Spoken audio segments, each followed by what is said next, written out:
अगर किसी को कनाडा आना है, सबसे पहले तो उनको सिप कोड का रिसर्च करना पड़ेगा, क्योंकि कुछ जो कोर्सेज़ है, वो ही एलिजिबल है वर्क परमिट के लिए। क्योंकि अभी कोई अकाउंटिंग का कोर्स ले रहा है तो अनफॉर्चुनेटली अकाउंटिंग वाला जो कोर्स है वो सिप कोड में नहीं है। पर सीएफए डीप है ऑब्वियसली, लाइक सीएफए में जो हम जिस लेवल पे वैल्यूएशन पे जाते हैं, उस लेवल पे वैल्यूएशन में मैं सीएससी में नहीं गया था। उससे मुझे आइडिया हो गया था कि सीएफए इंस्टीट्यूट कैसे टेस्ट करती है। So that is extremely important कि हमें पता होना चाहिए कि वो लोग क्या पूछ सकते हैं। मैंने जो मॉक्स थी ना, वो मैंने बहुत लास्ट में दी थी, क्योंकि जैसे मैंने बोला, मैंने ना 7 महीने ही दिए थे। और कहीं न कहीं मॉक्स के टाइम पे भी मैं रिवीजन ही करता था कि यार मुझे पता था कि यार 1 महीने पहले अगर मैं मॉक्स करूँगा तो फ़ायदा है। बट उस पे बहुत फ़ोकस करना है कि यार मैं मेरा बॉडी लैंग्वेज कैसे रखूँ, मैं कैसे बैठूँ, मैं कैसे लोगों से बात करूँ। तो वो सारी चीज़ें बहुत ज़्यादा इंपॉर्टेंट है मेरे मायने में, लाइक क्योंकि मैंने ये देखा भी है कि डज़न्ट मैटर आपके पास कौन सा सर्टिफिकेशन है, डज़न्ट मैटर आपने कितनी लाइक मेहनत करी है, ये सब चीज़ें at the end of the day matter नहीं करती। आप कैसे चीज़ें प्रेजेंट करते हो, आप कैसे कम्युनिकेट करते हो, वो बहुत इंपॉर्टेंट है। तो मेरी अगर मैं सीएफए लेवल 1 की स्ट्रेटजी की बात करूँ तो So hi Kushal, how are you? या I am good, how are you? I'm also fine. So I would like you to give your background, like what is your background? What had you studied in your undergraduate, and what was your background before you moving to Canada? तो तुमने पहले क्या क्या किया था India में, तुम्हारा experience क्या था जॉब में या फिर कॉलेज में? So please give a brief about yourself for our audience. Yes, so India में बेसिकली मैंने ग्रेजुएशन मेरा किया था, मैंने एचए कॉलेज ऑफ कॉमर्स से किया था। तो मैं बेसिकली गुजरात से हूँ और एचए कॉलेज जो है वो अहमदाबाद में आया है। तो वो एक लाइक अच्छी कॉलेज है, लाइक एडमिशन क्राइटेरियाज़ भी उसके लाइक डिफिकल्ट थे। तो मेरे लाइक 12th में भी मेरे काफ़ी अच्छे परसेंटेज थे, तो I was able to get admission in that college. और वहाँ पे मैंने ग्रेजुएशन किया, मैंने कॉमर्स किया था। और ओके 11th 12th मैंने फिर तो डिग्री जो बेसिकली मैंने की, वो मैंने अकाउंटिंग और फाइनेंस में मैंने मेजर ओके किया था। तो कॉलेज में भी थ्रू आउट मैंने लाइक प्रॉपर मैंने स्टडी की, और अच्छे से मैंने वो क्लियर भी किया, क्योंकि कहीं न कहीं मुझे पता था कि अगर मैं डिस्टिंक्शन लाऊँगा, तो कहीं न कहीं आगे जाके मुझे कनाडा में भी फ़ायदा मिलेगा, क्योंकि कनाडा में जो क्राइटेरियाज़ है college to college, universities to universities, वो डिफ़र करते हैं। सो तभी मैंने इसीलिए मैंने मेरे ग्रेजुएशन में भी मैंने काफ़ी फ़ोकस रखा था, क्योंकि मुझे पता था कि कहीं न कहीं वो जो मेरा ग्रेजुएशन का जो है एजुकेशन, और जो भी मैं डिस्टिंक्शन लाऊँगा या मे बी जो भी मैं मेरे परसेंटेज होंगे, जो भी मैं लाऊँगा, वो मुझे कहीं न कहीं आगे जाके काम आएगा। इंडिया में फिर मैंने जॉब भी की थी, तो मैंने बेसिकली मैंने प्रूडेंट कॉर्पोरेट में काम किया था। तो ओके प्रूडेंट कॉर्पोरेट बेसिकली एक म्यूचुअल फंड डिस्ट्रीब्यूटर कंपनी है, तो मैंने उसमें काम किया था। उसके बाद मैंने लैंडिंग कार्ड में काम किया था, मैं एज़ अ बुक कीपर भी था, आईएमएस में भी मैंने काम किया था। तो मैंने अलग-अलग कंपनीज़ में मैंने काम किया था। इंडिया में मेरे पास काफ़ी एक्सपीरियंस था। ओके वो सब करने के बाद फिर मैंने कनाडा में आने का डिसाइड किया, और कनाडा में मैं आया था यहाँ पे 2023 में। ओके तो 2023 में मैं लैंड हुआ, और या फिर वहाँ से मेरी पूरी कनाडा की अलग जर्नी स्टार्ट हुई। सो बेसिकली तुम्हारे बैक ऑफ माइंड में था पहले से कि कनाडा जाना है, ऐसे तुमने बाद में डिसीजन नहीं लिया कि कॉलेज होने के बाद कि अब कनाडा जाऊँ या फिर कुछ करूँ? So you had previously in mind कि कनाडा जाना है, तो उसके लिए डेडिकेटेडली तुमने पहले से प्रिपरेशन स्टार्ट की थी तुम्हारे कॉलेज के टाइम से ही? यस, हाँ, मेरे माइंड में कहीं न कहीं तो था कि मुझे कनाडा जाना है, तो पर ऐसा फिक्स नहीं था कि कब जाना है और क्या टाइमिंग है। बट कहीं न कहीं मेरे माइंड में ऐसा था कि नहीं यार, मुझे जाना है, क्योंकि कहीं न कहीं मुझे ना अलग चीज़ें भी मुझे एक्सपीरियंस करनी थी। एंड जो मुझे पता है कि कनाडा में लाइक जो ग्रोथ है और वो सब, क्योंकि मेरे कॉन्टैक्ट में भी काफ़ी लोग थे जो कि कनाडा में थे ऑलरेडी, तो कहीं न कहीं उनसे भी मुझे मोटिवेशन और इंस्पिरेशन मिला कि नहीं यार, वहाँ पे अच्छी लाइफ़ बना सकता हूँ मैं। और यस, तो वो सोच के फिर मैंने डिसाइड किया, या मैंने जब मैं कॉलेज में था तब मैंने मैंने कहीं न कहीं सोचा था कि मैं यहाँ पे आऊँगा, पर ऐसा एकदम फिक्स नहीं था कि ओके जाना ही है करके। कॉलेज होने के बाद तुम्हारा फिक्स हो गया कि अभी जाना है, एंड देन जॉब होने के बाद आई थिंक तुमने जॉब किया होगा कुछ साल फिर? यस, मैंने मैंने जॉब की थी, तो ग्रेजुएशन करने के बाद मैंने तुरंत ही मैंने डिसाइड नहीं किया कि मैं कनाडा जाऊँगा। मैंने थोड़ा पहले मैंने इंडिया में एक्सप्लोर किया। इंडिया में मैं वहाँ पे इंडिया में भी मैंने 3 साल मैं इंडिया में था। तो मैंने अलग-अलग लाइक मैंने सब एक्सप्लोर किया, एंड देन कहीं न कहीं फिर मुझे लगा कि यार लेट्स गो अब्रॉड, देखते हैं कि बाहर कैसी अपॉर्च्युनिटी है, कैसा है सब। तो that's when I decided to go out. और कनाडा जाने के लिए तुमने और क्या प्रिपरेशंस की थी जो तुम्हें लगता है कि इंपॉर्टेंट है अगर किसी कैंडिडेट को कनाडा आना है पढ़ाई के लिए या फिर कोई पोस्ट ग्रेजुएशन के लिए? तो what are the things he should consider before coming to Canada कि वो इजीली वो पूरा प्रोसेस हो सके and then he can study over there? तो ये जो क्वेश्चन है, क्योंकि अभी कैसा हो रहा है कि अभी इमिग्रेशन जो है वो काफ़ी टाइट हो रहा है, हाँ तो काफ़ी सारे चेंजेस आए हुए हैं। अगर किसी को कनाडा आना है, सबसे पहले तो उनको सिप कोड का रिसर्च करना पड़ेगा, क्योंकि कुछ जो कोर्सेज़ है, वो ही एलिजिबल है वर्क परमिट के लिए। क्योंकि ओके अल्टीमेटली कनाडा बंदा क्यों आएगा? कनाडा जाके स्टडी करके वो वापस हाँ इंडिया इंडिया चला नहीं जाएगा, आएगा। वैसा तो वो नहीं करेगा, राइट? पहले वो कनाडा में थोड़ा तो वो एक्सप्लोर करेगा, राइट? क्योंकि कैनेडियन एजुकेशन लिया है, क्यों कैनेडियन कनाडा में काम करने के लिए, राइट? तो अगर वर्क परमिट चाहिए तो उसके लिए एक प्रॉपर ज़िप कोड चाहिए। तो ओके वो जो ज़िप कोड है उस हिसाब से ही उनको कोर्स भी लेना पड़ेगा। ओके तो अगर कोई कनाडा जाने का सोच रहा है, तो मेरे टाइम में ऐसा नहीं था। मैं जब यहाँ पे आया था तो ज़िप कोड वाली सिस्टम नहीं थी। ओके तो मैंने अकाउंटिंग का कोर्स लिया था, और अभी कोई अकाउंटिंग का कोर्स ले रहा है तो अनफॉर्चुनेटली अकाउंटिंग वाला जो कोर्स है वो सिप कोड में नहीं है। और सिप कोड बेसिकली जो कनाडा में जिस पोजीशन की ज़रूरत होती है उसके ही CIP code eligible Canada immigration ने रखे हुए हैं कि वही ओके। सिप कोड पे आपको वर्क परमिट मिलेगी। मतलब सो वहाँ पर जहाँ पर जिन जॉब रोल्स की ज़रूरत है उन्हीं के सिप कोड्स अवेलेबल है सारे जॉब रोल्स के लिए। Exactly okay.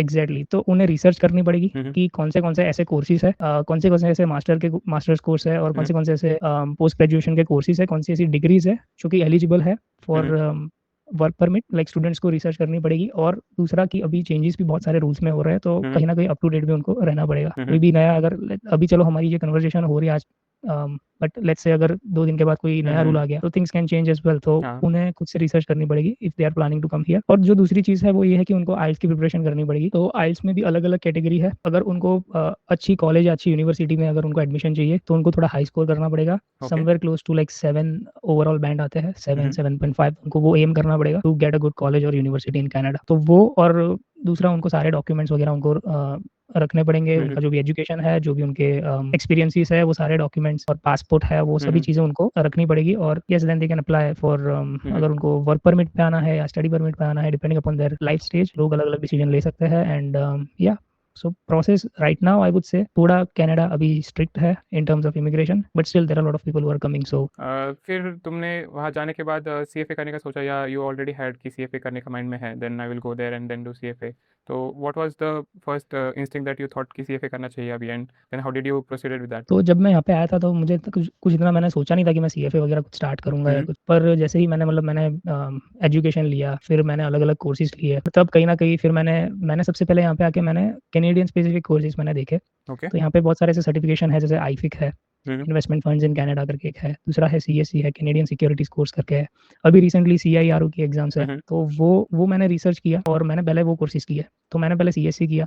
तो ओके। सीएससी में भी मुझे 7-8 महीने लग गए थे, क्योंकि वो कोर्स भी थोड़ा डिफिकल्ट है। लाइक जो क्वेश्चन है वो एप्लीकेशन बेस्ड है और करिकुलम भी जो था वो मेरे लिए नया था, क्योंकि जो हम सीएफए लेवल 1 में करते हैं काफ़ी सारी चीज़ें सीएससी में है। ओके, सो इट तो वाज मैंने sort of similar. Kind of similar, पर सीएफए डीप है ऑब्वियसली। लाइक सीएफए में जो हम जिस लेवल पे वैल्यूएशन पे जाते हैं उस लेवल पे वैल्यूएशन में मैं सीएससी में नहीं गया था। इनफैक्ट वैल्यूएशन उसमें उतना था ही नहीं। उसमें बेसिक्स थे। अगर डेरिवेटिव्स की बात करूँ तो लाइक क्या कॉल ऑप्शन है, क्या पुट ऑप्शन है, कवर्ड कॉल, नेकेड कॉल, और ये सब थोड़ी बहुत स्ट्रेटजीज थी। बट उतना डीप में नहीं था। लाइक सीएफए लेवल 1 लेवल 2 में हम कितना डीप में चले जाते हैं, राइट? पर उतना डीप में नहीं था, सरफेस लेवल पे ही था। पर सारे सब्जेक्ट्स ऑलमोस्ट मेरे उसमें सरफेस लेवल में कवर हो गए थे। ओके। अकाउंटिंग का तो मेरे पास बैकग्राउंड था ही, क्योंकि इंडिया में मैंने बैचलर उसमें किया था। और इवन मैंने यहाँ पे भी जो मैंने कोर्स किया था वो अकाउंटिंग के रिलेटेड मैंने किया था। तो कहीं ना कहीं वो दोनों चीज़ों का कॉम्बिनेशन मुझे कहीं ना कहीं उससे हेल्प मिली थी सीएफए में भी। और या मैंने पहले सीएससी किया, सीएससी खत्म किया, उसके बाद मुझे कुछ ना कुछ करना था। तो मैंने सोचा लेट्स डू सीएफए लेवल 1, क्योंकि मुझे उतना कोर अकाउंटिंग में उस टाइम पे उतना इंटरेस्ट नहीं था। बिकॉज मैंने बुक कीपिंग में भी मैंने काम किया हुआ है। मैंने लाइक मुझे अकाउंटिंग ओवरऑल मुझे पता है, लाइक जो रिपीटेटिवनेस उसमें आती है एक टाइम के बाद। So I was thinking to explore something else, तो मैंने सीएफए सिलेक्ट किया। तो CFA करने का डिसाइड करने के बाद तुमने कैसे प्रोसीड किया, मतलब पहले क्या किया, कोचिंग ली कौन सी या फिर नहीं ली, and then you did self study, और उसके बाद तुम्हारा प्रोसेस क्या था पूरा CFA लेवल 1 की पढ़ाई करने के लिए? यू स्टडीड फ्रॉम बुक्स और only lectures and then mocks? How did you complete the entire syllabus of CFA level 1, and तुम्हारी पूरी स्ट्रैटेजी क्या थी बेसिकली, मतलब जो भी देख रहे हैं उन्हें हेल्प हो सके उससे? तो मेरी अगर मैं सीएफए लेवल 1 की स्ट्रेटजी की बात करूँ तो मैंने सबसे पहले तो यूट्यूब से मैंने रिसर्च की। मैंने पहले रजिस्टर भी नहीं किया था, और मैंने रिसर्च की, मैंने अलग अलग वीडियोस देखे। लाइक मैंने पहले कॉन्सेप्ट समझे, और मैंने पहले सिलेबस को समझने की कोशिश करी कि क्या सिलेबस है, मुझे कितना टाइम चाहिए होगा। तो पहले मैंने उस डायरेक्शन में मैंने रिसर्च करी। यूट्यूब में आज के टाइम पे तो बहुत सारे लाइक इंस्ट्रक्टर्स जो है उन्होंने बहुत सारे वीडियोस रखे हुए हैं, एक्सप्लोर करने के लिए बहुत सारे ऑप्शंस हैं। तो मैंने वैसे यूट्यूब में मैंने देखा, तो मैंने कहीं ना कहीं बहुत सारे अलग अलग वीडियोस देखे, और मैंने कहीं ना कहीं मार्क मिलरम के मैंने वीडियोस देखे थे उस टाइम पे। तो बहुत सारे वीडियोस मार्क मिलरम के लेवल 1 के ऑलरेडी है। बट जब मैंने रजिस्ट्रेशन किया आई रियलाइज कि जो मार्क मिलरम के वीडियोस थे वो ज़्यादातर जो वीडियोस थे वो फाउंडेशन लेवल के वीडियोस थे, वो एग्जाम स्पेसिफिक नहीं थे। बट या उससे भी जो फाउंडेशनल वीडियोस थे उससे भी मुझे काफ़ी फ़ायदा हुआ था। तो उसके बाद मैंने कहीं ना कहीं या और मैंने और भी बहुत सारे, जैसे फिनट्री के बहुत सारे लेक्चर्स अवेलेबल है यूट्यूब पे, अश्विनी बजाज के भी क्वांट्स के बहुत सारे वीडियोस अवेलेबल है। तो या मैं ऐसे ही मैं एक्सप्लोर करता था, बहुत सारे इंस्ट्रक्टर्स हैं उनके वीडियोस अवेलेबल है। कहीं ना कहीं मैं एक्सप्लोर करता था स्टार्टिंग में। तो पहले मैंने आई थिंक 2-3 महीने मैंने ऐसे ही एक्सप्लोर किया। मैंने रजिस्ट्रेशन भी नहीं किया था, मैं एक्सप्लोर ही करता था। मैंने रजिस्ट्रेशन किया था फरवरी में, आई थिंक मुझे याद है फरवरी 6, 2025 मैंने रजिस्ट्रेशन किया। और जब मैंने रजिस्ट्रेशन किया उसके बाद मैंने एक इंस्ट्रक्टर का कोर्स भी मैंने बाय किया कि मुझे लगा कि नहीं, मुझे एक स्ट्रक्चर्ड वे पे जाना है।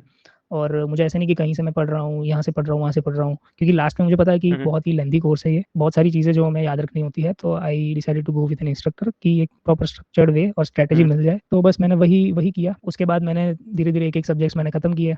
सब्जेक्ट खत्म करने के बाद मैंने रिवीजन किया, मॉक्स एग्जाम्स दिए, और क्वेश्चंस में बहुत ज़्यादा मैं प्रैक्टिस मैंने की क्वेश्चंस की। और इवन उस टाइम पे मैंने तेरे भी मैंने बहुत सारे लिंक्डइन के पोस्ट देखे थे। तो you were posting questions related to CFA level 1, right, on your LinkedIn. So कहीं ना कहीं वो भी मैं सॉल्व करता था। काफ़ी मतलब और भी लाइक मैं क्वेश्चंस ऑब्वियसली लाइक इंस्टीट्यूट के सारे क्वेश्चंस मैं करता था। फिर श्वेजर के मैंने सारे क्वेश्चंस किए थे। और या मैंने कोई भी ऐसा एडिशनल एक्सटर्नल कुछ भी मैंने परचेस नहीं किया था। जो मेरे पास क्वेश्चंस थे, जो end of the chapter questions थे, और जो इवन मैंने प्रैक्टिस पैक भी नहीं लिया था। खाली मैंने यस खाली मैंने end of the chapter questions and अच्छा। श्वेजर के क्वेश्चंस, यस मैंने सिर्फ इतना ही किया था। यस। और उससे मुझे आइडिया हो गया था कि सीएफए इंस्टीट्यूट कैसे टेस्ट करती है। So that is extremely important कि हमें पता होना चाहिए कि वो लोग क्या पूछ सकते हैं। क्योंकि अगर सब चीज़ें हम रीड करके जाएंगे एग्जाम में और क्वेश्चंस आ रहे हैं और हाँ, हमें पता ही नहीं कि यार ये तो क्या पूछ लिया, ऐसा दैट्स नॉट पॉसिबल। मतलब, या अगर क्वेश्चंस हम करेंगे तो हमें पता होगा कि यार कैसे वो लोग टेस्ट कर रहे हैं। थोड़ा हमें आइडिया आएगा। ऑब्वियसली लाइक क्वेश्चन सेम नहीं होंगे, बट कहीं ना कहीं हमें पता होगा कि नहीं यार ये इंस्टीट्यूट जो है वो ऐसे टेस्ट कर रही है। तो क्वेश्चंस करना इसलिए बहुत इंपॉर्टेंट है। या मैं भी वही बताते रहता हूँ कि पढ़ाई पे ज़्यादा इतना फोकस मत करो कि हर बार पढ़ रहे हो। You need to solve questions to actually feel the exam में क्वेश्चंस कैसे आएंगे। तो उसी से तुम्हारा एटलीस्ट एग्जाम क्लियर करने का पर्सपेक्टिव होगा कि ऐसे क्वेश्चन आएंगे, I need to study in this way, then it would be easier to clear the exam.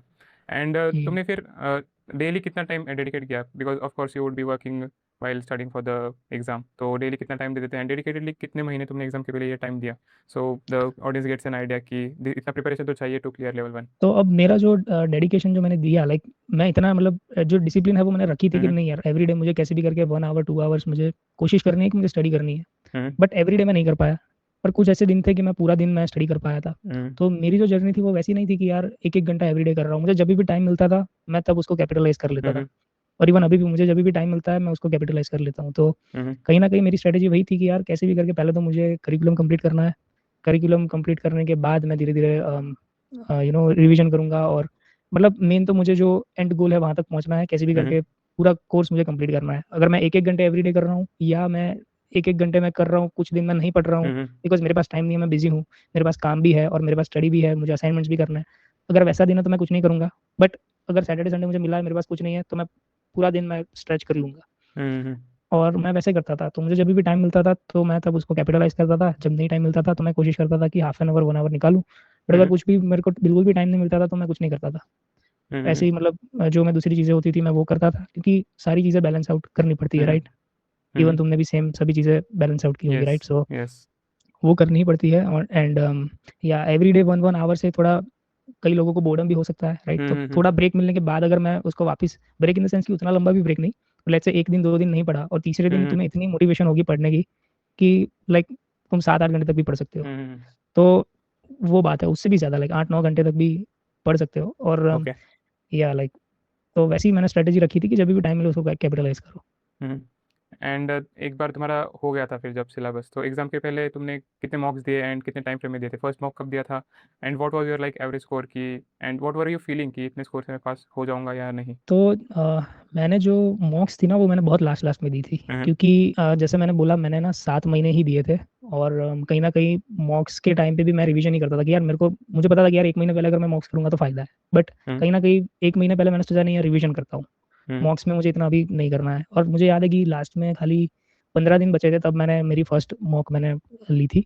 और मैंने आई थिंक विद इन 3 4 दिन में ही मैंने सारी मॉक्स खत्म कर दी थी। ओके। और या तब मेरे जो मॉक्स के मैं अगर स्कोर की बात करूँ तो मेरे सभी में 80 प्लस थे। पर मेरे 90 प्लस भी नहीं थे। तो मैं 80 और 90 के बीच में ही था। पर मेरे 70 से भी कम नहीं थे। एक में मुझे याद है, एक मॉक जो थी उसमें मेरे कुछ 75 थे एक सेक्शन में, क्योंकि एएम पीएम 2 सेक्शन होते हैं, राइट। तो एक सेक्शन में मेरे 75 थे। बट अपार्ट फ्रॉम दैट बाकी सारे जो भी थे 80 प्लस थे। पर 90 से ऊपर एक भी में नहीं था। सो या ये मेरे थे स्कोर्स। और कहीं ना कहीं क्योंकि मेरे 70 से ज़्यादा थे तो मुझे पता था कि चांसेस जो है वो ज़्यादा है पास होने के। तो कहीं ना कहीं वो मेरे माइंड में था कि नहीं यार 70 से ज़्यादा है तो कहीं ना कहीं मैं पास तो हो जाऊंगा। और तो भी उसको मैंने एज एन ओवर कॉन्फिडेंस नहीं रखा। मैं फिर भी मैंने हासिल किया, मैंने स्टडी करी। और मैंने जो मेरी डिसिप्लिन थी लास्ट लास्ट मैंने उसको कहीं न कहीं मैंने उसको ज़्यादा बढ़ा दिया। अब जो लास्ट का टाइम था तब थोड़ा मेरे लिए डिफ़िकल्ट था, पर लास्ट के जो 5-6 दिन थे it was easier for me to study, क्योंकि उस वक़्त मेरे असाइनमेंट्स वगैरह भी आ गए थे। हम्म। बट लास्ट के जो 5-6 दिन थे मेरे पास एकदम क्लीन वो दिन थे, तो मैंने उसको ओके। कैपिटलाइज़ किया और या मैंने लाइक क्वेश्चंस मैं सॉल्व करता था, मैं तब रीड करता था जो मैंने नोट्स बनाए थे। तो येस, वो मेरी स्ट्रैटेजी थी लास्ट में, और लास्ट जो हम्म। रिवीजन था मैंने बहुत फटाफट कर लिया था, और मैं खुद शॉक हो गया था कि यार ये मेरा जो मैं रिवीजन कर रहा हूँ उतना जल्दी मैं कैसे कर पा रहा हूँ। तो वही होता है कि जैसे हम पहला जो हम कोर्स करते हैं तो उसमें हम्म। सबसे ज़्यादा टाइम लगता है, बट जो हाँ। सेकंड हमारा जो रिवीजन होता है वो थोड़ा जल्दी होता है, और जो हम तीसरा रिवीजन करते हैं वो तो और भी जल्दी होगा, हम्म। राइट? तो वो ही था कि मैं लास्ट में जो मैंने रीडिंग किया वो इतना मेरा जल्दी करिकुलम खत्म हो गया, मैं खुद शॉक हो गया कि यार ये सीएफए लेवल 1 का पूरा करिकुलम मैंने इतनी जल्दी खत्म कर दिया। सो वो पॉसिबल है अगर आपके पास ऑलरेडी जो नॉलेज और अंडरस्टैंडिंग है, हम्म। तो गो थ्रू करना ईज़ी रह जाता है। सो हाँ, या गो थ्रू करना भी इजी रहता है और तब तक भी पता चल जाता है ना क्या इंपॉर्टेंट है और क्या नहीं है। सो कहाँ पे आपको एग्ज़ैक्टली, फोकस करना है। सो यू मतलब तुम वहीं पे फोकस करते हो ज़्यादा, तो जल्दी हो भी जाता है तुम्हारा। And you already know the exactly, concept, तुम्हें सिर्फ वो ब्रश अप करना है। So it's easy while revising. क्योंकि मैंने भी एग्ज़ैक्टली। रिवीजन रिवीजन लास्ट कुछ मंथ्स में 5 दिन में पूरा रिवीजन हो जाता था पूरे सिलेबस का। मे बी दो हुँ, दो दो दो सब्जेक्ट हर दिन कर लिए। So it's easier after you have done a pretty good study before the revisions.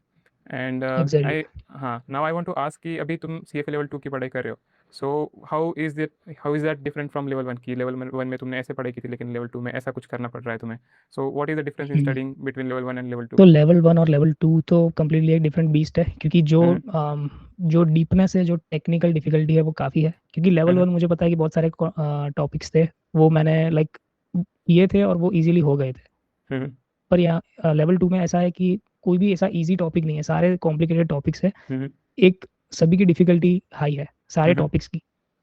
तो वो है कि कॉम्प्लेक्सिटी जो है वो बढ़ गई है सारे सब्जेक्ट्स में। क्वांट्स देख लो, क्वांट्स में भी इतना डीप में हम चले गए हैं। हम्म। सारे सब्जेक्ट में, लाइक मैं सारे सब्जेक्ट के नाम तो नहीं लूँगा, हम्म। बट सभी सब्जेक्ट में हम डीप में चले गए हैं लेवल 2 में। और दूसरा कि जो क्वेश्चन स्टाइल है वो भी पैराग्राफ बेस्ड है, राइट? हम्म। विजनेट बेस्ड क्वेश्चंस है। तो बेसिकली हमें रीड करना है पैराग्राफ, उसको समझना है, फिर ऑप्शंस पढ़ने हैं और एक प्रॉपर ऑप्शन सिलेक्ट करना है। तो जो पूरी यस। जो स्टाइल है वो भी पूरी चेंज हो गई है। सीएफए लेवल 1 में तो खाली लाइक 4 या 5 लाइन होती थी, ज़्यादा से ज़्यादा हम्म। 6-7 लाइन होती थी, और एथिक्स में ज़्यादा लाइन्स होती थी। बाकी तो हम्म। ईज़ी था, लाइक बाकी इतना कुछ वो नहीं था रीड करने का और सब। But hmm. लेवल 2 जो है उसमें काफ़ी रीडिंग भी है, अंडरस्टैंड करना है अच्छे से और फिर जवाब देना है। हम्म। सो वो भी एक डिफरेंस आ गया है। और येस, कॉम्प्लेक्सिटी भी इंक्रीज़ हो गई है। और काफ़ी सारी चीज़ें जो है वो लेवल 1 की लेवल 2 में आ रही है। सो कोई भी बंदा लेवल 1 अच्छे से कर रहा है, लेवल 2 उसके हम्म। लिए थोड़ा कंपैरेटिवली ईज़ी रहेगा अगर उसके हम्म। कॉन्सेप्ट्स जो है लेवल 1 के वो अच्छे होंगे। तो हम्म। वो भी ज़्यादा इंपॉर्टेंट है कि लेवल 1 के सारे कॉन्सेप्ट्स अच्छे से करने हैं, और उसके बाद जो लेवल 2 है, ऑब्वियसली लेवल 2 में जो कॉम्प्लेक्सिटी है वो एक लेवल ऊपर है, हम्म। बट वो भी हो जाएगा अगर अच्छे से किया होगा लेवल 1, तो लेवल 2 भी हो जाएगा। और तुम अब कब प्लान करो लेवल 2 देने का, या फिर ऑलरेडी रजिस्टर कर लिया है एग्जाम के लिए? अभी मैंने एक्चुअली में रजिस्टर कर लिया है, बट द थिंग इज़ कि मैं डिफ़र करने वाला हूँ मेरी exam, hmm. Because the thing is कि अभी मैं रिसेंटली यहाँ पे मेरी जो जॉब, मेरी 2 महीने पहले यहाँ पे एक जॉब लगी है। सो हम्म। उसमें मुझे इतना टाइम मुझे इन्वेस्ट करना पड़ा, और इसीलिए फिर मेरा इतना उसमें लिंक नहीं रहा लेवल 2 में, हम्म। और कहीं न कहीं मेरा थोड़ा जो पोर्टफ़ोलियो का जो सेक्शन था वो बाकी रह गया था। So I have decided to defer it. अब ओके। कितना मैं डिफर करूँगा वो भी मैंने डिसाइड नहीं किया है, बट या डिपेंडिंग अपॉन अभी मेरा आगे शेड्यूल कैसा होगा वो सब मुझे हम्म। मेरे एम्प्लॉयर से और सब मुझे डिस्कशन करना पड़ेगा, और based on that I decide कि मुझे कितना टाइम चाहिए होगा to appear for level 2। But अभी हम्म। मैंने रेफरल के लिए दिया नहीं है, but I am planning to defer it. As अब तुमने जॉब के बारे में बताया, तो I would like to ask कि तुम अभी वहाँ पे भी जॉब कर रहे हो and you had experience of doing job in India. तो तुम्हें डिफरेंस क्या लग रहा है कि इंडिया में कैसे जॉब का एक लाइफस्टाइल होता है और कनाडा में कैसा होता है? So what is the basic difference and what is good in this and what was good in India? So if you can tell कि लोगों को आइडिया आ जाए कि कनाडा में what you can expect different. Like इतना कुछ बड़ा डिफरेंस नहीं है। लाइक कनाडा में भी ऑफिस है, वहाँ पे भी ऑफिस है, और वहाँ पे भी हम्म। क्लाइंट्स है, यहाँ पे भी क्लाइंट्स है। ऑफ कोर्स जो प्रोसेस है, जो हम चीज़ें करते हैं डे टू डे बेसिस पे, वो थोड़ा डिफरेंस हम्म। होगा। कल्चरल डिफरेंसेस ऑब्वियसली है, हम्म। क्योंकि इंडिया में तो हम ज़्यादा इंडियंस ही होते हैं, यहाँ पे अलग अलग टाइप अलग अलग कल्चर से लोग होते हैं। सो वो डिफरेंस है, और कहीं ना कहीं क्लाइंट्स भी है, वो भी हम्म। कैनेडियन क्लाइंट्स होते हैं और इंडियन क्लाइंट्स भी होते हैं। सो हम्म। कम्प्लीटली लाइक डाइवर्स कम्युनिटी है यहाँ पे, और हमें सबके साथ मिक्स होना पड़ेगा, हमें उनको भी जानना पड़ेगा। तो यहाँ पे हम्म। ऐसा है कि कैनेडियन चीज़ें जो है वो सीखनी स्टार्ट करनी पड़ेगी अगर कोई भी बंदा यहाँ पे हम्म। आ रहा है, क्योंकि यहाँ पे लोग जो इंडियन हम्म। स्पेसिफिकली जो होते हैं वो दूसरे लोगों के साथ जो नॉर्मल कॉन्वर्सेशन है वो नहीं कर पाते, क्योंकि हमें उनका कल्चर नहीं पता, राइट? हम्म। कहीं न कहीं हम इंडियन अगर कोई हमें मिलता है तो हमारे पास बहुत सारी चीज़ें गाने हम शेयर कर सकते हैं, हम म्यूज़िक शेयर कर सकते हैं लाइक हम स्पोर्ट हम्म शेयर कर सकते हैं, हम अलग-अलग चीज़ें हम्म शेयर कर सकते हैं, राइट? बट कोई भी कैनेडियन बंदा है वो सब अलग चीज़ें अलग गाने सुनेगा, वो अलग स्पोर्ट देखता है। यहाँ पे हम्म आइस हॉकी बहुत फेमस है, तो अलग-अलग हम्म चीज़ें यहाँ पे हो रही है जो कि हमें इंडिया में पता भी नहीं है, ओके राइट? तो यहाँ पे आके पहले तो कैनेडियन लाइफ़स्टाइल, कैनेडियन वे सीखना पड़ेगा हम्म और वो ओवर टाइम आ ही जाएगा। जैसे मुझे यहाँ पे ऑलमोस्ट हम्म ये मेरा तीसरा साल रनिंग है, तो कहीं न कहीं मेरे नॉलेज में, मेरे अंडरस्टैंडिंग में हम्म और मेरे वे ऑफ लिविंग में काफ़ी चेंज आया है। तो वो एक बहुत बड़ा चेंज होगा कि यहाँ यहाँ पे लोग काम कैसे करते हैं, यहाँ पे लोग ओके सब चीज़ें मैनेज कैसे करते हैं। लाइक इंडिया में कैसा होता था कि अगर मैं ऑफ़िस की बात करूँ तो इंडिया में ऑफ़िस में अलग-अलग क्लीनर्स हम्म होते थे। चलो मैं एक बेसिक एग्ज़ाम्पल ले लेता हूँ कि ऑफ़िस किसी को साफ़ करना है इंडिया में, तो अलग-अलग क्लीनर्स उन्होंने हायर हाँ किए। हमारी जो ऑफ़िस है हमें खुद क्लीन करनी पड़ती है। सारे जो एम्प्लॉइज़ हैं सभी मिलके हम्म काम बाँट देते हैं कि अच्छा ये एरिया मैं क्लीन करूँगा, वो ओके एरिया मैं क्लीन करूँगा। वैसे हम मिल बाँट के ये पूरी ऑफ़िस हमारी रिस्पॉन्सिबिलिटी है। इंडिया में अलग सीन था क्योंकि इंडिया में लोगों को हायर करना भी बहुत ईज़ी ओके है। यहाँ पे मिनिमम वेज रेट आ जाता है। सो वो बात भी है कि हम्म जो कंपनी है किसी को भी हायर करती है तो वो हाँ सोच समझ के करती है। सो इंडिया में कैसा था कि आपको फुल टाइम जॉब तो मिल जाती है ईज़िली पर पार्ट टाइम जॉब्स हम्म होती नहीं है। क्योंकि लोग क्या करते हैं लाइक पार्ट टाइम में भी लोग फुल टाइम जितना काम ले हम्म लेंगे राइट? तो तो बेसिकली वहाँ पे वैसा है ही नहीं पर यहाँ पे पार्ट टाइम जॉब्स भी है और इनफैक्ट हम्म पार्ट टाइम जॉब यहाँ पे ज़्यादा है। क्योंकि द थिंग इज़ कि यहाँ पे अगर कोई किसी को फुल हम्म टाइम हायर कर रहा है तो उनको ओके बहुत सारे बेनिफिट्स देने पड़ते हैं। उनका जो एक्सपेंस होता है ओवरऑल वो बहुत बढ़ जाता है। अगर कुछ भी एम्प्लॉयी को कुछ होता है तो उनको हम्म जितने टाइम एम्प्लॉयी रिकवर नहीं कर पाता तो ओके उनको वो पेमेंट भी करनी पड़ती है एम्प्लॉयी को। इंडिया में ऐसा सिस्टम नहीं है। यहाँ पे जो रूल्स है एम्प्लॉयी के लिए बहुत स्ट्रॉन्ग है। तो हम्म यहाँ पे फुल टाइम लोगों को इतना हाँ जल्दी बिल्कुल नहीं हायर नहीं करते। सो वो चीज़ है कि यहाँ पे वैसे मैं फुल टाइम हूँ तो हम्म लाइक यहाँ पे लोगों को इट इज़ डिफिकल्ट, यहाँ पे कंपैरेटिवली डिफिकल्ट है और दूसरा कि इंडिया में की मैं बात करूँ तो इंडिया में कभी-कभी ज़्यादा काम भी करवा लेते थे, राइट? कि लेट्स से 8 घंटे हमारे खत्म हो गए तो कभी-कभी एम्प्लॉयर ऐसा बोल देता होगा कि हम्म वैसे मैं हाँ ऐसा नहीं बोल रहा कि मेरे साथ ऐसा हुआ था कि something like that but usually मैंने ऐसा सुना है लोगों से कि थोड़ा ज़्यादा काम करवा लेते थे हम्म उनसे, राइट? कि 1 घंटा ज़्यादा बिठा दिया, 2 घंटा बिठा दिया या ऐसे मेरे कंपनी में ऐसा नहीं हम्म होता था but I am just over saying time कि चलता है ऐसा मैंने सुना हुआ है लोगों से, काफ़ी कॉमन है। हम्म तो वो अगर वो चीज़ यहाँ पे हो काफी रही है कॉमन है ये तो ओवरटाइम का यहाँ पे ज़्यादा डबल पे करते हैं। तो अगर आपको डबल पे कर रहे हैं लाइक लेट्स से अगर आपको लाइक 30 हम्म 35 डॉलर्स मिल रहे हैं उसकी जगह पे आपको लेट्स से 70 या 80 डॉलर्स मिल रहे हैं तो आप करोगे ही, राइट? आपको ओवरटाइम करने का भी मोटिवेशन रहेगा। बट इंडिया हम्म में अलग है कि आपसे 1 घंटा ज़्यादा हाँ वो निकाल लेंगे कहीं न कहीं से, बहाना बना के हम्म बोल के कुछ भी। बट या मैं ऐसा नहीं बोलता हम्म हूँ कि सभी लोग ऐसा करते हैं। इंडिया में भी हम्म काफ़ी अच्छे-अच्छे लाइक कंपनीज़ हैं, एम्प्लॉयर्स हैं बट या लाइक यहाँ पे बड़ा लाइक हाँ वो सिस्टम अच्छा है कि अगर आप जो जैसे मैं मेरी बात करूँ तो मेरे जैसे ही 8 घंटे खत्म हो जाते हैं दैट्स इट। इनफैक्ट मेरा एम्प्लॉयर मुझे बोलता है लाइक मेरे जो सुपरवाइज़र सीनियर्स हैं मुझे बोलेंगे कि तू चला जा घर पे, हम्म ज़्यादा यहाँ पे रहने की ज़रूरत नहीं है, चला जा घर। तो ये यहाँ पे ऐसा है और यहाँ पे लोग समझते भी है कि लेट्स से अगर मैंने उनको बोल दिया कि हम्म मेरी अपॉइंटमेंट है, ये है, वो है और उनको मैं डिटेल्स दे देता हूँ तो वो कहीं न कहीं कंसिडर करके वो लोग मेरा जो काम होगा वो हम्म आपस में बाँट लेंगे और कहीं न कहीं एज़ अ टीम हम लोग काम हम्म करते हैं यहाँ पे। इंडिया में भी एज़ अ टीम ही काम करते हैं बट हम्म यहाँ पे मुझे वो जो टीम इन्वॉल्वमेंट और जो टीम की जो बात है वो हम्म मुझे यहाँ पे ज़्यादा देखने को मिली। तो बेसिकली या वहाँ पे जॉब का थोड़ा सा बेटर है मतलब सिचुएशन कि आपको ओवर टाइम नहीं करना पड़ेगा if you are in any such firm in India की जहाँ पे आपको न करना पड़ रहा है नहीं, नहीं ऐसा भी नहीं है, यहाँ पे भी ओवरटाइम अगर एम्प्लॉयर आपको बोलेगा तो आपको ओवरटाइम भी करना पड़ेगा। So but depending will be upon कि पेड वेल वर्कफ्लो कैसा बट या यू मतलब आपको वो पे भी करेंगे उस हिसाब से। तो इंडिया में काम करके भी शायद आपको पे ना मिले उसके लिए बेसिकली सो डिपेंड करता है इंडिया में कई लोग बहुत अच्छा पे करते हैं इंडिया में भी ओवरटाइम पे, तो वो भी कंप्लीट डिपेंड करेगा। यहाँ इंडिया में कैसा है कि वो लोग सैलरी देते थे, यहाँ पे भी सैलरी है बट यहाँ पे वो लोग आवरली सैलरी कंसीडर करते हैं तो ओके लोगों की सैलरी भी फिक्स नहीं होती। लेट्स से अगर किसी की एक बाई वीकली सैलरी है तो वो अलग हम्म अलग मंथ डिपेंडिंग अपॉन उन्होंने कितने घंटे किया, डिपेंडिंग अपॉन हम्म एम्प्लॉयर ने उससे कितने घंटे लिए उस हिसाब से वो चेंज होती रहती है। तो जो ओके सैलरी होती है वो एस्टिमेटेड सैलरी होती है, वो फिक्स नहीं होती। इंडिया में ओके कैसा है कि फिक्स होता है आपको लेट्स से अगर आपको 50,000 मिल रहा है तो आपको 50,000 ही मिलेगा, हम्म उससे ज़्यादा नहीं मिलेंगे, उससे कम नहीं मिलेंगे, हम्म तो ऐसा है। बट यहाँ पे अलग है, आपका अलग अलग पे चेक बनता है डिपेंडिंग अपॉन हम्म आप कितने घंटे दे रहे हो, कैसे काम कर रहे हो। सो अभी तुम वहाँ पर काम कर रहे हो कनाडा में सो तुम्हारा क्या प्लान है कि आगे वहाँ वहीं पे काम करना है या फिर इंडिया आना है after some time and start something new in India yes, ये काफ़ी अच्छा क्वेश्चन है और ये क्वेश्चन अभी मेरे लिए भी डिफिकल्ट है because even I don't know कि आगे जाके ओके क्योंकि मैं अभी अभी भी मैं वर्क परमिट में हूँ तो मुझे हम्म खुद को नहीं पता कि आगे जाके क्या होगा, राइट? हम्म तो मैं तो बस मेरा बेस्ट दे रहा हूँ और होपफुली हम्म मेरे जो CRS पॉइंट्स है वो इनफ हो कि मुझे इनविटेशन मिले कैनेडियन गवर्नमेंट से हम्म। इन्विटेशन मुझे मिलेगा तो मैं यहाँ पे ज़्यादा स्टे करूँगा, नहीं मिलता है ओके। तो मैं वापस आ जाऊँगा। तो इट कम्प्लीटली डिपेंड्स ऑन क्या इमिग्रेशन सिस्टम है। हम्म। अगर इमिग्रेशन सिस्टम यहाँ से ज़्यादा स्ट्रिक्ट होती है आगे जाके तो इट कैन बी डिफिकल्ट। तो it completely depends. But you are not planning to come to India soon, मतलब अगर चांस मिले तो वहीं पे और साल कुछ काम करोगे? यस, अगर मुझे चांस मिलेगा तो मैं तो सबसे पहले तो मैं फैमिली को मिलूंगा, राइट। बट हम्म। या यहाँ पे इंडिया में आके जॉब करने का अभी तो इतना मैंने नहीं सोचा है। But hmm. यस, अगर मैं इंडिया जाता हूँ, अगर यस अगर मेरे पीआर होते हैं उसके बाद मैं जाता हूँ तो फिर मैं पहले तो फैमिली को मिलूंगा, इंडिया में थोड़े टाइम स्पेंड करूंगा, थोड़ा टाइम फैमिली के साथ हम्म। स्पेंड करूंगा और फिर मैं वापस यहाँ पे ही आ जाऊँगा, या ओके। और फैमिली को भी यहाँ पे बुलाऊंगा मैं। तो वो मेरा ओके। प्लान है लॉन्ग टर्म में। तो या let's see hmm. How it goes. मुझे भी नहीं पता कि ये सब होगा नहीं होगा, इतना डिफिकल्ट होगा, I don't know. Depends. But hmm. It completely depends on you know how strict the Canadian immigration is and everything. So hmm. completely depends. And you told about the CRS thing, तो उसका क्या होता है scene, वो कैसे count किया जाता है या फिर उसका क्या स्ट्रक्चर होता है, तो can you explain a little bit about that? Yes, तो यहाँ पे कैसा है कि अलग अलग पाथवेज है, और अलग अलग हम्म। पाथवेज के लिए लाइक सी आर स्कोर तो आप कैलकुलेट करोगे, आपका सी आर स्कोर तो सेम रहेगा। बट हम्म। कभी कभी कैसा होता है कि अलग अलग ड्रॉज आते हैं, जैसे कभी हेल्थ केयर का ड्रॉ आ गया, लाइक लेट्स से हम्म। कभी फाइनेंस का ड्रॉ आ गया। तो डिपेंडिंग अपॉन द ड्रॉ आपकी एलिजिबिलिटी वो लोग देखेंगे, ड्रॉ में कितने लोग हैं, पूल में कितने लोग हैं, हम्म। और आपके कितने स्कोर है उसको कंपेयर किया जाएगा, और जिसके ज़्यादा स्कोर होंगे उसको हम्म। इन्विटेशन पहले मिलेगा। तो let's say okay. For example 3,000 लोगों के ड्रॉ है हम्म। फाइनेंस की कैटेगरी में, फॉर हम्म। एग्जांपल। ऐसे फाइनेंस की ऐसे कोई अलग सी लाइक कैटेगरी के ड्रॉ यूजुअली नहीं आते हैं, बट हम्म। लेट्स से अगर कोई ड्रॉ आया 3,000 उसका, तो लेट्स से अगर मेरे 500 पॉइंट है फॉर एग्जांपल, और हम्म। मेरे आगे लेट्स से 520 550 और बहुत सारे वैसे भी लोग हैं कि हम्म। जिनके स्कोर बहुत हाई है, तो उनको पहले हम्म। इन्विटेशन मिल जाएगा। और अगर मैं 3,000वां बंदा हूँ तो मुझे भी इन्विटेशन मिल जाएगा, क्योंकि 3,000 इन्विटेशन हम्म। है। तो हम्म। कंप्लीटली डिपेंड करता है कि पूल में कितने लोग हैं, कितना कंपेटिटिव ओके। पूल है। और हम्म।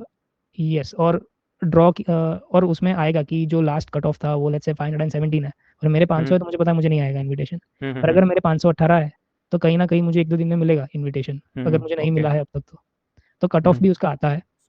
इनविटेशन मिलने के बाद भी लाइक 6-7 महीने की प्रोसेस है, बट हम्म। एक बार इनविटेशन मिल जाता है उसके बाद तो फिक्स है कि मिल ही जाएगा हम्म। आपको PR card within 6 months. Okay. और फिर ये सीआरएस भी रीसेट होता होगा I think with some time period to recount, मतलब किसी का ज़्यादा एक्सपीरियंस है तो ऑफकोर्स उनका ज़्यादा काउंट होगा। So how is it, yes, तो how does C R that S work? तो जैसे मैंने बताया, C R S basically points के ऊपर डिपेंड करेगा। अगर hmm. Let's say for example health care category है और बहुत सारे हम्म। लोग हैं पूल में, हम्म। और बहुत सारे लोगों के पॉइंट्स बहुत हाई है, हम्म। 540 है लेट्स से फॉर एग्जांपल, और आईआरसीसी लेट्स से अगर 1,000 लोगों को इनविटेशन दे रहा है, हम्म। तो 1,000 लोग अगर वो दे रहा है इनविटेशन, तो 530 का कट ऑफ आ सकता है, जो कि ओके। काफ़ी हाई है, राइट। 530 हम्म। काफ़ी हाई है। तो कंप्लीटली डिपेंड करता है कि आईआरसीसी कितने इन्विटेशन देती है, हम्म। डिपेंड करता है कि पूल में लोगों के कितने पॉइंट्स है सीआरएस के। ओके। तो उसके ऊपर डिपेंड करेगा कि जो कट ऑफ है वो हाई होगा या लो होगा। बीच में एक कट ओके। ऑफ आया था अभी रिसेंटली, वो 508 का आया था। और हम्म। एक एक दो साल पहले ही एक कट ऑफ आया था, कुछ 537 तक पहुंच गया था। तो डिपेंड करता है कम्प्लीटली कि लोगों के पॉइंट्स कितने हैं और कितना फ्रिक्वेंटली वो लोग इन्विटेशंस दे रही है। क्योंकि जितने ज़्यादा ओके। इन्विटेशंस देगी, तो जो लास्ट इन्विटेशन वो देगी, लेट्स से एक महीने में वो 3 इन्विटेशन दे रही, 3 बार हम्म। ड्रॉ निकाल रही है, हम्म। जिसमें लेट्स से वो 3-3 हज़ार की इन्विटेशन दे रही है। तो चांसेस ज़्यादा है कि जो तीसरा ड्रॉ होगा उसमें आपके पीआर हो जाए। ओके। चांसेस ज़्यादा होंगे, क्यों? क्योंकि जो तीसरा ड्रॉ होगा तो ऑलरेडी कई लोगों को इनविटेशन मिल गया होगा, तो तीसरा जो ड्रॉ होगा हम्म। वो कंपेरेटिवली कम स्कोर वालों को भी शायद हम्म। मौका मिल जाता होगा, राइट। हम्म। मौका मिल जाएगा कि उनका भी पीआर हो जाए, राइट। हम्म। सो फ्रीक्वेंसी के ऊपर भी डिपेंड करेगा, पूल में कितने लोग हैं उसके ऊपर भी डिपेंड करेगा। या कट ऑफ के ऊपर भी डिपेंड करेगा। Exactly. Hmm. So I want to come on little of skills part, मतलब तुमने सीएफए के साथ, तुम्हारे अकाउंटिंग के कोर्स के साथ कुछ स्किल्स भी डेवलप किए होंगे, तो what are some basic skills जो मोस्ट ऑफ द कैंडिडेट्स को आनी चाहिए, so they will be like employable, उनको शायद कोई जॉब मिल जाए, क्योंकि बहुत से लोग सिर्फ कोर्सेज करने पे फोकस करते हैं, डोंट बिल्ड सम स्किल्स। सो ऐसे कुछ बेसिक स्किल्स, क्योंकि बहुत लोग मुझे पूछ रहे थे कि क्या स्किल डेवलप करूँ, क्या इंपॉर्टेंट है, so if you can tell some skills जो नेसेसरी है कि you should know how to work with that. Yes, तो ऑब्वियसली कम्युनिकेशन स्किल सबसे ज़्यादा इंपॉर्टेंट है, और ऑब्वियसली हम्म। लाइक तुमने भी बहुत सुना होगा कि कम्युनिकेशन सबसे ज़्यादा इंपॉर्टेंट है। हम्म। तो वो जो है वो सॉफ्ट स्किल जो है उसको तो डेवलप करना ही पड़ेगा आपको, कि हम्म। कैसे आपको लोगों से बात करनी है, इंग्लिश इंप्रूव करनी है। तो ये तो हम्म। बहुत बेसिक चीज़ है, वो उस पर तो लाइक थ्रू आउट काम करते ही रहना है। वो एक हो गया। हम्म। टेक्निकल स्किल की बात करूँ तो मैं अगर मेरी बात करूँ तो मैंने अलग अलग कोर्सेज भी लिए, लाइक मैंने गूगल हम्म। डेटा एनालिटिक्स का एक सर्टिफिकेशन किया था। लाइक मैं सजेस्ट नहीं कर रहा और मैं प्रमोट भी नहीं कर रहा हूँ कि लोगों हम्म। को भी वही करना चाहिए, बट ऐसे बहुत सारे कोर्सेज अवेलेबल है। कोर्स जेरा में अवेलेबल है, अलग अलग जगह पे हम्म। अवेलेबल है, और फ्री में अवेलेबल है। अगर आप कुछ उनको पे नहीं करते आपको सर्टिफिकेशन नहीं मिलेगा, बट आपको नॉलेज मिल जाएगा उसके रिलेटेड, और सबसे इंपॉर्टेंट तो ओके। इसमें नॉलेज ही है। क्योंकि सर्टिफिकेशन भी होगा पर अगर आप वो चीज़ करते नहीं रहोगे तो आपका हम्म। वो जो सर्टिफिकेशन है वो भी यूजलेस हो जाएगा। लोग सोचते हैं कि नहीं यार सर्टिफिकेशन मिल गया हो गया, पर नहीं, ये एक ऑनगोइंग थ्रू आउट प्रोसेस है, क्योंकि अगर आप सर्टिफिकेशन लेने के बाद अगर उससे आप दूर चले जाओगे तो आपने जो भी सीखा हुआ है वो भी वेस्ट हो जाएगा। पर लेट्स से अगर आप थ्रू आउट लर्न कर रहे हो, यूट्यूब से सीख रहे हो, या मे बी आप अलग अलग हाँ चीज़ें कर रहे हो, और आप स्पेशली आपका जब इंटरव्यू नज़दीक हो तब तो आपको उसी में लग जाना है। लाइक जितना हो सके उतना आप कोशिश करो कि एक्सेल को मैं अच्छा कर लूँ, डिपेंडिंग अपॉन आप किस जॉब पे अप्लाई कर रहे हो। रिसर्च की जॉब कर रहे हो तो उसके रिलेटेड आपको कौन सी स्किल्स चाहिए वो आप एक बार लिस्ट कर लो और उस स्किल्स पे आप काम करो। डिपेंडिंग अपॉन आपको किस प्रोफाइल पे जाना है उस हिसाब से आप अपने आप को तैयार करो। तो ये मेरी स्ट्रेटेजी रहेगी, और थ्रू आउट उसको ऑन गोइंग करते ही रहना है, बीच में स्टॉप नहीं होना है कोई भी मोमेंट पे, क्योंकि स्टॉप हो गए थोड़ा गैप आएगा तो फिर आप वो सब चीज़ें अच्छे से एक्सप्लेन नहीं कर पाओगे या भूल जाओगे। तो उससे अच्छा है कि उसको थ्रू आउट करते रहो, उसमें बेटर होते रहो, और एवरीडे कुछ ना कुछ सीखते रहो, और जो मार्केट में भी जो हो रहा है उसको भी आप थोड़ा समझने की कोशिश करो। तो वो एक अच्छी स्ट्रेटेजी रहेगी। ऑन गोइंग जो लर्निंग है वो ऑन गोइंग है। तो ऐसी बात नहीं है कि स्किल्स डेवलप करनी चाहिए नहीं करनी चाहिए, बट द थिंग इज कि जो भी आपकी स्ट्रेटेजी है, मेथड है, जैसे भी आपको अच्छा लगता है सीखने का, यूट्यूब से अगर अच्छा लगता है तो यूट्यूब से सीखो। सारा कंटेंट अवेलेबल है आज के टाइम पे, तो फ्री में अवेलेबल है। तो सीखो, थोड़ा एक्सेल सीखो। यस, ऐसे ही कंप्यूटर रिलेटेड स्किल्स डेवलप करो, और जो भी पाइथन वगैरह हो गया वो थोड़ा उसमें थोड़ा डीप जाने की कोशिश करो। ओके उसको पहले सीखो अच्छे से। सीक्वल हो गया, टैबलू हो गया, पावर बीआई हो गया, वो सब थोड़ा थोड़ा उसमें करो। अगर लाइक अगर टेक्नोलॉजी में डीप जाना है तो वो सब चीज़ें भी कर सकते हो, जो कि डेटा एनालिसिस साइड हो गया, तो वो सब भी सीख सकते हो। तो डिपेंडिंग अपॉन आपके इंटरेस्ट कौन से साइड है, आपको उस हिसाब से आपको लिस्ट डाउन करना पड़ेगा कि अच्छा ये ओके रोल है, उसके लिए मुझे ये चीज़ें चाहिए, तो उसको मैं कैसे हासिल करूँ। कोई भी एक जॉब ले सकते हो, जॉब की जो डिस्क्रिप्शन है उसको देखो कि अच्छा ये एम्प्लॉयर को क्या चाहिए।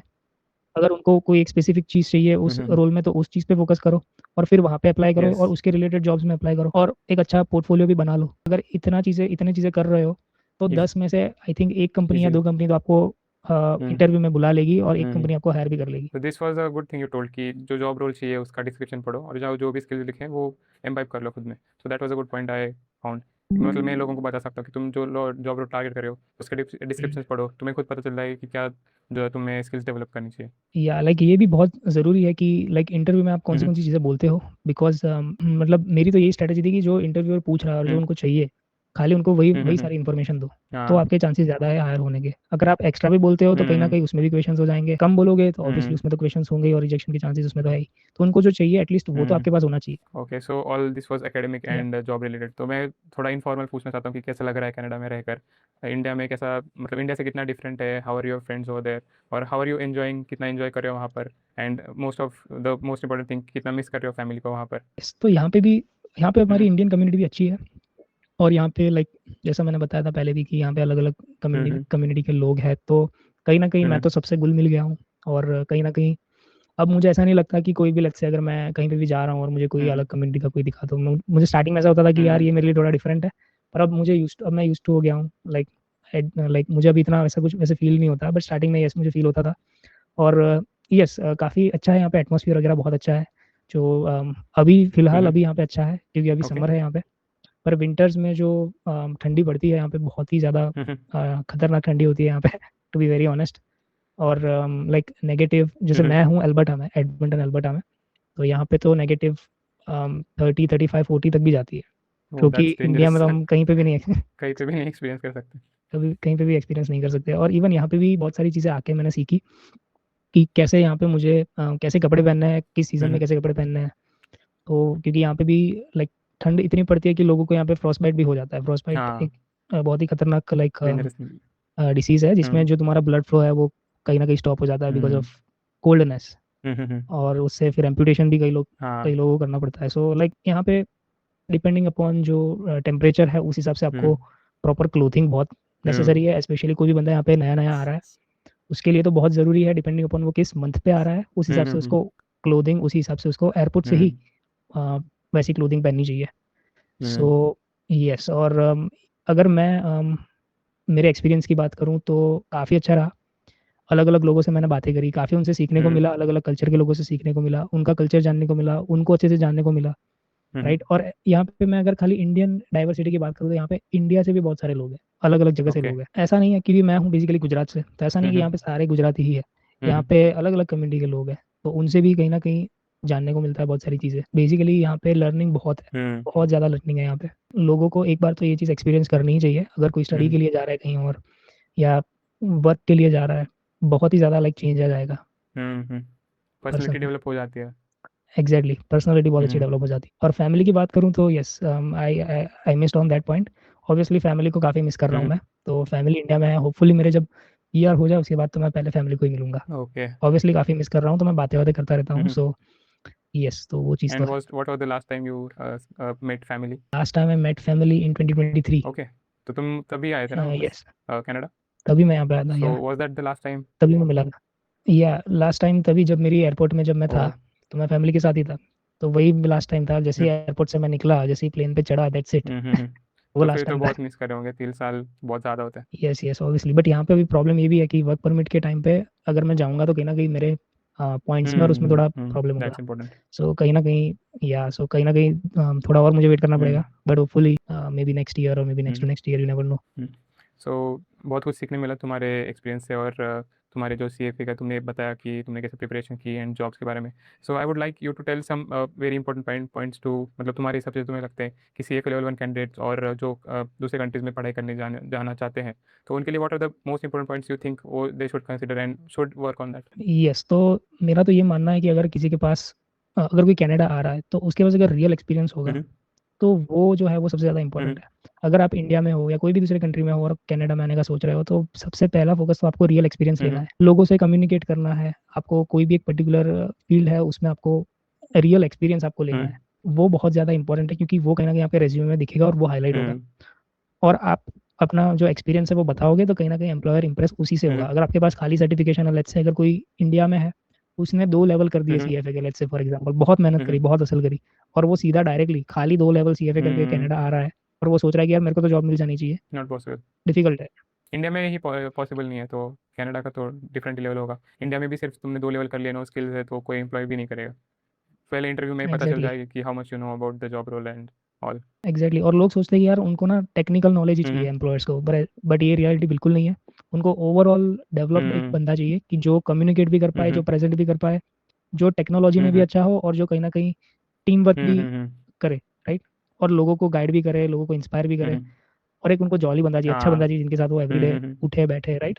सो एक ओवरऑल डेवलपमेंट चाहिए हम्म बंदे में। अगर वो होगा और अगर आप कॉन्फिडेंट हो, ऑब्वियसली आपको जॉब मिल जाएगी। Soft skills are I think more वो important then how much we give it the importance. Exactly, because जो मैं अगर टेक्निकल हार्ड स्किल की बात करूँ, तो टेक्निकल हार्ड स्किल में भी एक फ्लॉ है। हम्म अगर आप वो टेक्निकल हार्ड स्किल पे काम नहीं कर रहे हो तो कहीं ना कहीं वो आप कहीं ना कहीं एक टाइम के बाद गवा दोगे, राइट। बट सॉफ्ट स्किल जो है वो आपके नेचर में, वो आपके खून में है, एम्बाइब हो राइट। जाते हैं वो। अगर आप उसको डेवलप कर रहे हो, वो आप कभी खोओगे नहीं। सही। तो उस पर बहुत फोकस करना है कि यार मैं मेरा बॉडी लैंग्वेज कैसे रखूँ, मैं कैसे बैठूँ, मैं कैसे लोगों से बात करूँ। तो वो सारी चीज़ें बहुत ज़्यादा इंपॉर्टेंट है मेरे मायने में, लाइक।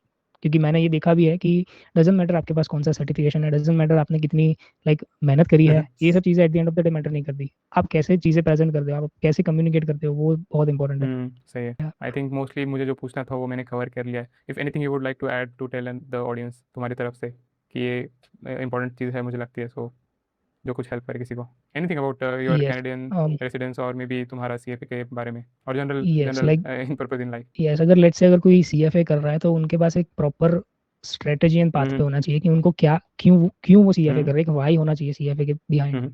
अगर कोई ब्लाइंडली CFA कर रहा है कि नहीं यार ये बहुत डिफिकल्ट कोर्स है, so let's let's do CFA because it's difficult, so employers will value it more, अगर कोई ऐसे सोच के कर रहा है तो फायदा नहीं है। क्योंकि हार्ड वर्क डजेंट मीन्स कि यार आप बहुत मेहनत कर रहे हो तो लोग उसको नोटिस करेंगे और आपको लाइक एक अच्छी सैलरी मिलेगी, आपको एक अच्छी पोजीशन मिलेगी, समथिंग लाइक दैट। आपको एक ऐसा ओवरऑल एक ऐसा पर्सन बनना है कि जो जिसके पास सारी स्किल्स हो, not only technical skills but soft skills, soft skills. Communication and everything. तो आपको सारे एरिया पे फोकस करना है, खाली एक या दो चीज़ों पे नहीं करना है। तो मेरा तो यही मानना है कि अगर कोई CFA कर रहा है तो उसके पास एक प्रॉपर पाथ होना चाहिए कि उसको क्या, बेसिकली क्यों वो कर रहा है, एक वाई होना चाहिए, और उसके रिलेटेड उनको स्किल्स डेवलप करनी चाहिए। सही है। और वो मोस्टली मुझे लगता है कि अपने कंफर्ट जोन के बाहर निकल के होगा, जस्ट एज यू डिड कि इंडिया के बाहर या फिर घर से भी बाहर किसी और सिटी में भी जाओगे तो बहुत कुछ डेवलप कर पाओगे। सो यस, इवन इंडिया में भी लाइक कोई मुंबई जाता है और कोई ऐसी ऐसी कोई सिटी में जाता है कि जहाँ पे बैंगलोर और बहुत ऐसी अच्छी अच्छी सिटीज़ है, तो वहाँ पे भी अपॉर्चुनिटीज़ है। वहाँ पे बड़ी बड़ी इन्वेस्टमेंट बैंक्स है, वहाँ पे लाइक ग्रोथ वहाँ पे है, वहाँ पे लर्निंग है, सभी चीज़ें हैं। तो ऐसा ज़रूरी नहीं है कि इंडिया छोड़ के कहीं और जाओ। इंडिया में भी है बहुत सारी चीज़ें करने के लिए। सो यस, डिपेंडिंग अपॉन आपका जो पाथवे है, आपको जहाँ पे जाना है, depending upon that you can take step accordingly and yes you can work on it and everything is possible. But yes, अगर आप कहीं कोई ऐसी जगह पे रह रहे हो कि जहाँ पे वैसे एम्प्लॉयर सही नहीं, हम्म तो वहाँ पे रह के कोई फायदा नहीं है, हम्म फिर तो मूव ही होना पड़ेगा कहीं ना कहीं। हाँ, so it was nice talking with you, Kushal. I think you enjoyed as well as our audience enjoyed, and thank you yes for the obviously. podcast and coming on the yes, thank interview. You so much for inviting me.